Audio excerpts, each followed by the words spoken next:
Comment on fait pour sortir du mode larve ou du mode patate?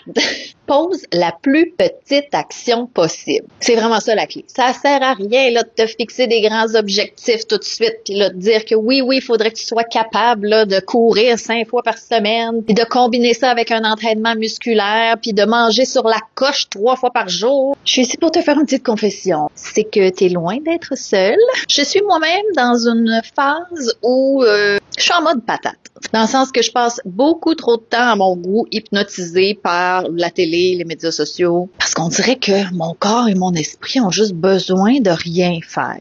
Parfois, il faut s'autoriser à faire la patate un peu pendant une couple de jours, mais si ça devient trop persistant, c'est peut-être un problème. Un problème que tu es en train de rentrer dans la spirale de l'inaction, la genre de paralyse qui s'empare de nous quand l'anxiété commence à monter. Fait que forcément, l'inertie se met de la partie, donc ça veut dire que ça devient plus difficile pour toi de te mettre en action, d'avoir les bonnes habitudes que tu sais que tu devrais avoir ou que tu as peut-être déjà eu, mais que momentanément tu mets de côté. Une étape à la fois, il faudrait d'abord que tu sortes de ton lit ou de ton divan. N'importe quelle petite action que tu vas faire est déjà mieux que l'inaction dans laquelle tu te trouves. Fait que regarde où tu en es actuellement. Si tu bouges 0 fois par semaine, essaie d'ajouter un moment dans ta semaine où tu vas bouger. Si t'es en mode je mange juste des aliments transformés ces temps-ci, choisis un moment dans ta semaine où tu vas agencer des aliments frais ensemble pour faire ton repas. Puis graduellement, augmente la coche. T'es rendu à bouger 2 fois par semaine, puis t'aimerais ça revenir à un niveau comme avant, peut-être 4 fois par semaine. Avant de tout de suite viser le 4 fois, passe par le 3 fois. Ou bien dis-toi, je garde mes 2 entraînements par semaine, mais j'ajoute une marche 2 autres fois dans ma semaine. Quelque chose qui est un peu plus accessible, peut-être facile à rentrer dans ton horaire. Même chose côté alimentation, tu pourrais décider que le repas que tu cuisines dans ta semaine,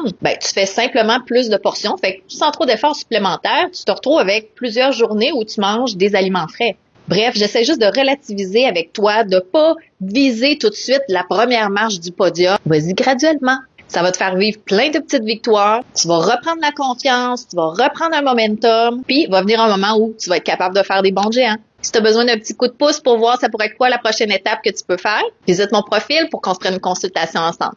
Ciao!